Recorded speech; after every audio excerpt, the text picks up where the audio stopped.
Hello viewers, আসসালামু আলাইকুম। চলে আসলাম নতুন একটি ভিডিও নিয়ে। ভিডিও শুরুর প্রথমে বলে রাখি, যারা আমার চ্যানেলে নতুন দয়া করে আমার চ্যানেলটি সাবস্ক্রাইব করে দিবেন। আজকে ভিডিওর বিষয় হচ্ছে প্রাইমারি প্রধান শিক্ষক পরীক্ষা নিয়ে বিশাল ৫টি সুসংবাদ দিল পিএসসি। এটি আপনাদের মাঝে জানিয়ে দেওয়ার জন্য আজকের ভিডিও নিয়ে হাজির হয়েছি।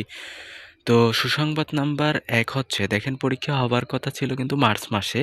তো যেহেতু নির্বাচন শেষ হয়েছে ইতিমধ্যেও এবং মার্চ মাসের মধ্যে পরীক্ষা নেওয়া সম্ভব না কোনোভাবেই। এখন পর্যন্ত জানা যাচ্ছে যে এপ্রিল মাসের শুরুর দিকে পরীক্ষাটা হওয়ার সম্ভাবনা আছে, কিন্তু এখনও কিন্তু সম্ভাব্য ডেটও কিন্তু দেওয়া হয়নি। তবে আপনারা ধরে রাখতে পারেন যে আমি এর আগে থেকেই বলে আসছি, কিন্তু মার্চের শেষ দিকে অথবা এপ্রিলের শুরুর দিকে পরীক্ষা হওয়ার সম্ভাবনা আছে। সুতরাং মার্চে হবে না। দেখেন আপনাদের কাছে কিন্তু এখনও মার্চ মাসে যেহেতু হচ্ছে না, তাহলে কিন্তু মার্চ মাস পুরো সময়টাই আপনাদের হাতে আছে। সুতরাং আপনারা বলতে পারেন যে এখন হবে, কিন্তু আপনার তাইলে এপ্রিল মাসে পরীক্ষাটা হবে। ডেট প্রকাশ করার সাথে সাথেই আপনাদেরকে জানিয়ে দিব। এবং দ্বিতীয় নম্বর সুসংবাদ হচ্ছে, কেন্দ্র এখন থেকে ঢাকাতে থাকবে। কারণ হচ্ছে দেখেন, সহকারী শিক্ষক পরীক্ষার সময় কিন্তু বিশাল একটি প্রশ্নপত্র ফাঁসের গুঞ্জন পাওয়া গেছে এবং সেই পরীক্ষাটি বাতিল করার জন্য অনেকে মানববন্ধন বলেন, আন্দোলন বলেন, যা কিছু করছে, কিন্তু তাতে কোনো ফল আসেনি। কিন্তু যেহেতু ইতিমধ্যে সম্পূর্ণ প্রক্রিয়া শেষ হয়েছে সহকারী শিক্ষকের পরীক্ষা, সুতরাং বলা যেতে পারে যে এখন থেকে ঢাকামুখী হচ্ছে পরীক্ষাগুলো। বিশেষ করে প্রাথমিক প্রধান শিক্ষকের পরীক্ষাটি ঢাকায় অনুষ্ঠিত হতে যাচ্ছে। তারপরে হচ্ছে পদসংখ্যা কিন্তু আস্তে আস্তে বাড়তেছে। পদসংখ্যা বাড়তেছে মানে আপনার যত দিন যাচ্ছে তখন কিন্তু পিএসসি, তখন ধরেন মার্চ মাসে তো পরীক্ষা হবে না, এপ্রিল মাসের ধরেন 10 তারিখে পরীক্ষা হবে। তো এপ্রিল মাস পর্যন্ত যত টিচার আপনার অবসরে যাবে সেই শূন্য পদও কিন্তু এর সাথে যুক্ত করা হবে। তার মানে কিন্তু আপনাদের আগে যা পূর্ববর্তী পদ ছিল তা থেকে কিন্তু এখনও পদসংখ্যা বৃদ্ধি পাবে। তারপরে হচ্ছে ভাইভায় কিন্তু বেশি ডাকবে। যদি আগে ভাইভাতে ধরেন ২ জন প্রার্থীকে যদি ডাকতো একজনের বিপরীতে, যে একজন টিকবে আর একজন বাদ যাবে, কিন্তু এখন কিন্তু ধরেন কমপক্ষে একজনের বিপরীতে ৬ থেকে ৭ জনও ডাকা হতে পারে, এমন একটি গুঞ্জন পাওয়া গেছে। তখন কিন্তু আপনার চাকরির পাওয়াটা আরও নিশ্চয়তা প্রদান করে।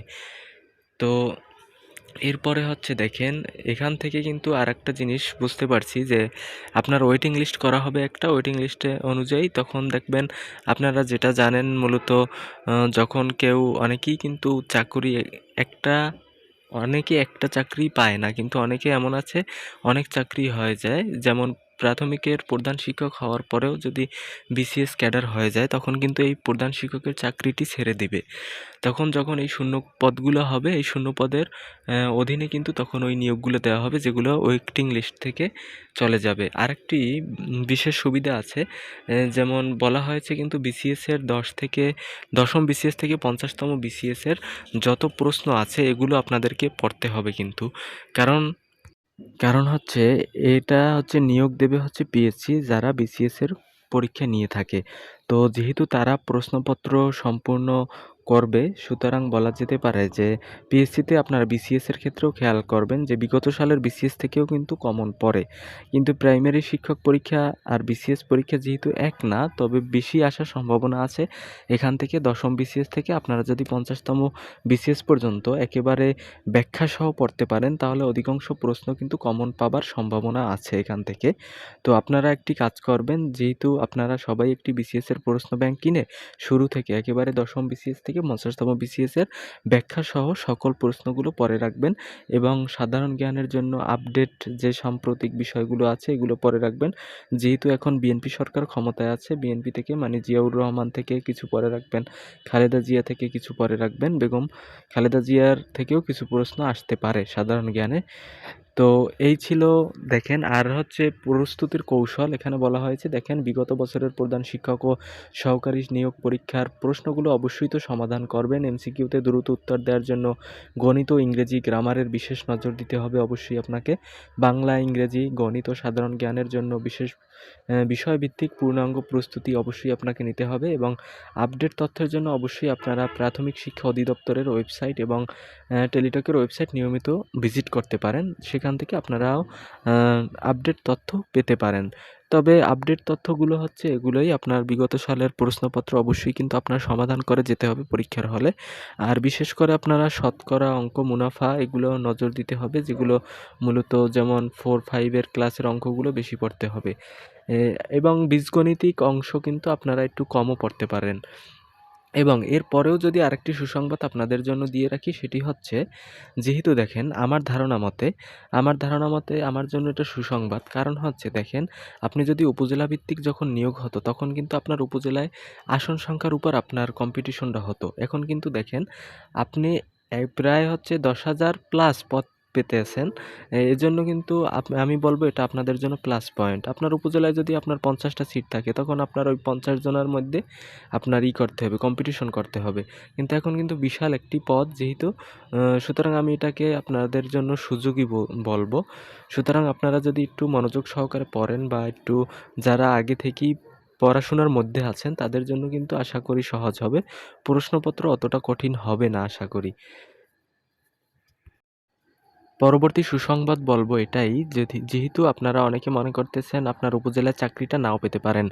তো অনেকে চাকরিটা আপনার উপজেলায় পেয়েও যেতে পারেন যদি শূন্য কোঠা থাকে। আর যদি না থাকে, তাহলে আপনি যদি ধরে কোথাও চাকরিটি পান, তাহলে কিন্তু আপনার কিছুদিন চাকরি করার পরে আপনি বদলি আবেদনের জন্য আবেদন করতে পারবেন। সেখান থেকে কিন্তু আপনাকে অবশ্যই কিন্তু আপনার উপজেলায় আসতে পারবেন যদি শূন্য পদ থাকে। তো এটাও কিন্তু একটা সুসংবাদ। এবং অনেকেই আমাকে প্রশ্ন করছিলেন যে কম্পিটিশন কি উপজেলা পর্যায়ে হবে কিনা? অবশ্যই কিন্তু কখনো হবে না। এটা আপনারা লিখে রাখতে পারেন।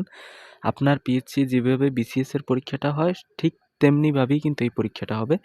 আপনার কম্পিটিশন জেলা পর্যায়ে হবে না, উপজেলা পর্যায়ে হবে না, একেবারে টোটাল মেধাক্রম অনুযায়ী হবে। আপনি ধরেন যখন ধরেন ১০০ র ভিতর ৯০ পেয়েছে একজন এবং আপনার পদসংখ্যা ধরেন ১০০, তখন ধরেন ১০০ জনই পেয়েছে ৮০ থেকে ৯০ এর মধ্যে, তখন আপনি যদি ৮০ বা ৭৯ও পান, তখন কিন্তু আপনার পরীক্ষাটা হবে না। কিন্তু উপজেলা পর্যায়ে আপনারা জেনে থাকবেন যে অনেক সময় কম মার্কসেও হয়ে যায়। কিন্তু সেই ধারণা থেকে কিন্তু আপনাদের অবশ্যই বের হয়ে আসতে হবে।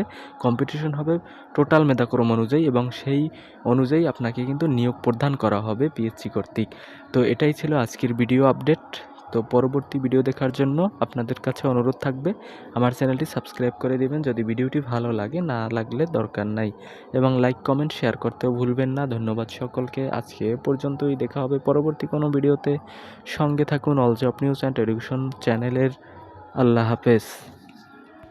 ভিডিওটি শেষ করার পূর্বে আরও কিছু কথা বলে রাখি। আপনারা যারা প্রাথমিকের সহকারী শিক্ষক পরীক্ষা দিয়েছিলেন কিন্তু আপনাদের চাকরিটি হয়নি, তারা ধৈর্য ধারণ করে পরবর্তী পরীক্ষার জন্য প্রিপারেশন নিতে থাকুন। ইনশাআল্লাহ আল্লাহ তাআলা আপনার তকদিরে যা লিখেছে তা অবশ্যই একদিন না একদিন ধরা দিবে। আপনারা হতাশা না হয়ে পড়াশোনায় মনোযোগ দিন। আল্লাহ হাফেজ।